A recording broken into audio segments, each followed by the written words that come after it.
네, 오늘 이 시간에는 증권 전문가와 함께 증시의 전반적인 흐름과 확인해야 될 주요 이슈들을 점검해 보겠습니다. 네, 매주 이 시간에 만나고 있는 분이죠. 증시 읽어주는 남자, 한국투자증권의 김성진 차장 모셨습니다. 안녕하세요.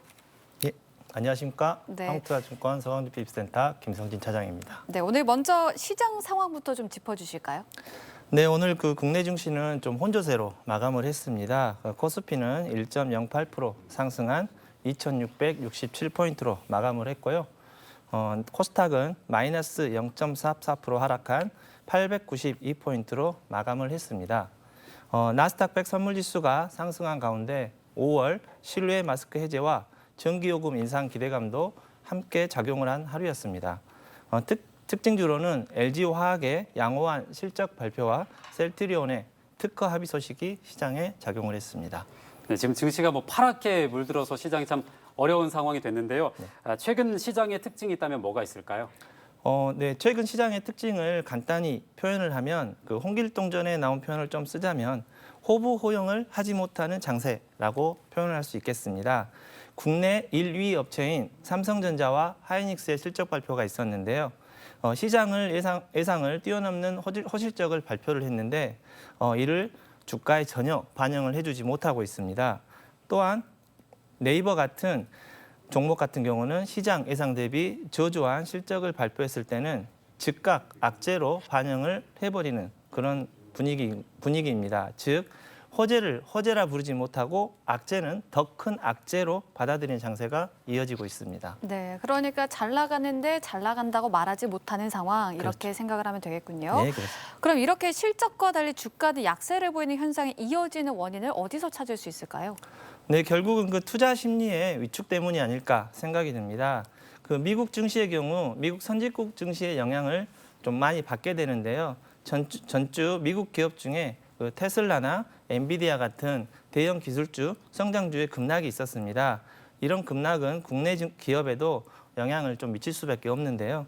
또한 상하이에 이은 베이징 봉쇄가 대한 이슈가 인플레이션한 부담을 더욱더 가중시키고 지금 있는 모습입니다. 여기에 러시아의 세계대전 발발 같은 강경 발언이 계속 나오고 있어서 전쟁의 장기화에 대한 불안감도 좀 높아지고 있기 때문이라고 볼 수 있습니다. 아까 말씀하셨던 것처럼 삼성전자와 SK하이닉스가 유독 좀 약세를 보이고 있는데 반도체 수요 둔화 이외에 또 다른 이슈가 있습니까? 지금 주가 움직임을 보면 두 종목 사이에 뭔가 숨어 있는 악재가 있는 거 아니냐라고 생각하는 게 어떻게 보면 합리적으로 판단이 됩니다. 먼저 삼성전자 하이닉스 경우 우리나라에서 차지하는 증시의 비중이 크기 때문에 외국인과 기관의 국내 증시를 바라보는 스탠스에 좀 영향을 많이 받게 되는데요. 최근 외국인의 국내 증시의 포지션을 보면 주가 하락에 베팅을 하는 모습을 보여주고 있습니다. 또한 2018년 반도체 호황 때의 트라우마도 좀 작용을 하고 있는데요. 당시 호황 사이클을 맞이하여서 주가의 상승을 예상하였지만 주가는 고점 대비 10% 이상의 하락을 하는 모습을 보여주었습니다.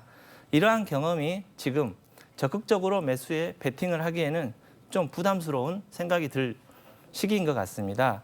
또한 TSMC와의 기술 격차인데요. 반도체 업체의 경우 지속적인 대규모 시설 투자를 통해서 기술 경쟁에서의 우위를 보여야 하는데 현재 삼성그룹 같은 경우는 총수의 부재가 좀 길어지다 보니까 이런 부분들이 좀 반영이 못 되고 있기 때문에 좀 시장에서 악세 요인으로 좀 작용하고 있지 않나 생각이 듭니다. 네, 여기에다가 미국의 기준금리 인상 기조도 참 걱정인데요. 네. 최근에 미국이 이렇게 금리 인상에 나서면서 한국은행도 선제적으로 0.25%포인트를 올리지 않았습니까? 네. 연준이 근데 0.5%포인트를 올리는 빅스텝이나 0.75%포인트까지 올릴 수 있는 자이언트 스텝을 밟을 수도 있다. 이런 전망도 나오고 있더라고요. 어떻게 보십니까? 네, 결론적으로 말씀을 드리면 5월의 경우에는 50bp 인상은 거의 확실시 된다라고 볼 수 있습니다. 단 6월에 75bp 인상은 좀 어렵지 않을까 예상을 하는데요. 지난 3월 시작된 연준의 금리 인상 스탠스는 25bp 상승을 시작으로 연내 5에서 6번의 상승을 통한 2.75 정도의 그 상승을 예상을 했었는데 지난 2월 예상치 못한 그 러시아의 우크라이나 침공이 발발을 했습니다. 또한 중국에서의 코로나 강경 대응으로 인해서 글로벌 공급망 교란이 또 발생을 하였고 시장은 이로 인한 인플레이션 영향에 의해서 경기 침체가 발생하지 않을까 지금 걱정을 하고 있는 듯한 모습입니다. 이러한 상황들이 연준의 입장에서는 상당히 지금 당혹스러운 모습인데요. 연준에서 금리를 결정하는 지표로 쓰는 지표가 테일러 지표라는 게 있습니다. 장기 균형 금리의 성장률 갭 그리고 물가 상승 갭을 합쳐서 물가를 이제 결정하게 되는데 이 지표에서 그 연준이 컨트롤을 가능한 부분이 이제 물가 상승 갭 이 부분이거든요. 근데 즉 여러 가지 요인들로 인해서 그 지속적인 인플레이션이 예상이 되고 시장의 기대 인플레이션이 더욱 높아진다라고 했을 때 이에 대해 연준에서 높아진 그 기대 인플레이션을 잡기 위해서 시장에 강한 좀 경고성 메시지를 보내는 것인데 이게 바로 0.75를 올릴 수도 있다라고 하는 그 자이언트 스텝 과정입니다. 즉 자이언트 스텝이라는 진통제를 시장이 좀 아파지기 전에 미리 좀 이렇게 투약하는 그런 모습을 보여주고 있는 것입니다. 네, 뭐 방금 인플레이션 말씀을 하셨는데 인플레이션의 한 원인이 이 러시아와 우크라이나의 전쟁이잖아요. 네. 앞으로 이 전쟁이 좀 미치는 영향을 어떻게 전망하십니까?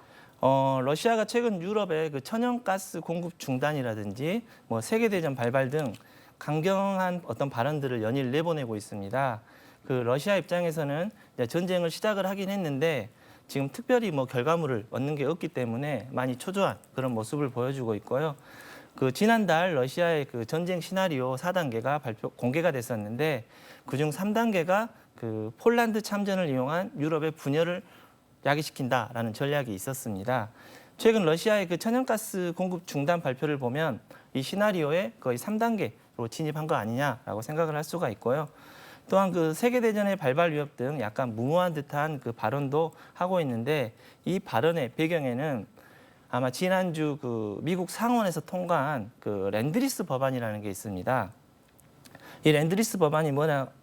랜드리스 법안이라는 게 그 미국에서 전쟁국의 무기를 무제한 이렇게 공급을 하는 그런 법안인데요. 이 법안이 세계 2차 세계대전 이후 처음으로 이제 통과가 됐습니다.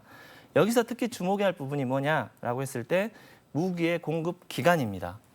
그 미국 측에서 이 기간을 정할 때 돈바스 지역뿐 아니라 크림 반도까지 우크라이나의 영토로 인정하고 그 반환 시기 때까지를 지원을 하겠다라고 발표를 해버린 것인데요. 네. 지난 2차 세계대전 당시 그 경제적으로 군사적으로 독일군의 열세였던 소련이 승리를 할 수 있었던 이유가 이 법안이 통과되고 나서 승리를 할 수 있었기 때문에 러시아 입장에서는 이 법안의 통과의 의미가 좀 남다르지 않을까 생각이 들고요. 네, 네. 지금까지 한국투자증권의 김성진 차장과 함께 국내외 증시 상황 알아봤습니다. 오늘 말씀 잘 들었습니다. 고맙습니다. 네, 고맙습니다.